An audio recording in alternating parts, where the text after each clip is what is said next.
Pourquoi l'évitant devient silencieux quand tu as besoin de lui, ce que tu sais pas encore par rapport à ça? Je suis Anissa, j'accompagne les individus et les couples. Écoute bien ce que j'ai à dire. Si tu es en relation avec quelqu'un qui a un style d'attachement évitant, ça t'est sûrement déjà arrivé d'avoir besoin d'une réponse, de vouloir lui parler et silence radio, la personne se tait.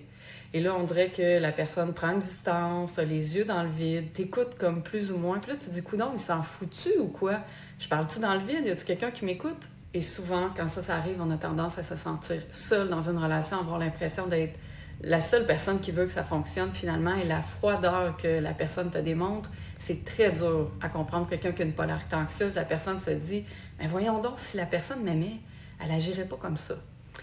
Mais quand un évitant agit comme ça, c'est sa façon de survivre et de rester fonctionnel dans la vie. Donc, même si toi, ce que tu as dit, tu n'étais pas en colère, puis tu tirais pas, tu poussais pas, c'était vraiment juste sincère avec ton cœur, ça, pour un évitant, ça peut être vraiment un danger. Donc, même si c'est pas un danger, il y a un gros danger, mais pour ces gens-là, ça crée un danger dans leur système nerveux. Ça crée quelque chose qui est extrêmement inconfortable. Avant même qu'ils s'en rendent compte, ils sont déjà rendus distants et froids et ils ont juste envie de changer de sujet, finalement. Et le danger qu'il sent, c'est pas contre toi, c'est contre sa propre stabilité intérieure. Donc, ces gens-là, quand il y a trop d'émotions, ça fait qu'ils se coupent. C'est la seule affaire que leur système nerveux connaît et comprend. Donc, ils vont se taire, ils vont se figer, ils vont prendre une distance et eux-mêmes, souvent, ne voient pas ça. Puis quand ils commencent à le voir, ils ont vraiment du mal à comprendre eux-mêmes. Il y en a plein qui viennent me voir en consultation puis qui me disent « Je comprends pas, Anissa, on dirait que je suis comme bloquée.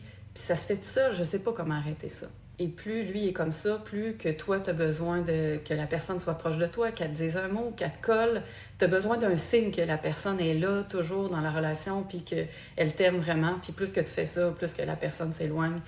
Quand les deux systèmes nerveux sont déclenchés à l'opposé, c'est vraiment ce que ça donne. Et ce que tu peux dire à la personne qui a un style d'attachement évitant en lui disant « Je veux pas te tirer, je veux pas te pousser, je sais que tu as besoin de ton espace, pour que moi je sois bien, j'ai juste besoin d'un petit signe, d'un mot, d'un regard, que tu me touches la main, mais de savoir que tu es là, qu'on est encore là dans la relation et qu'on a un petit moment qui est réellement sincère, même si c'est court, même si ça a l'air d'une petite affaire de rien.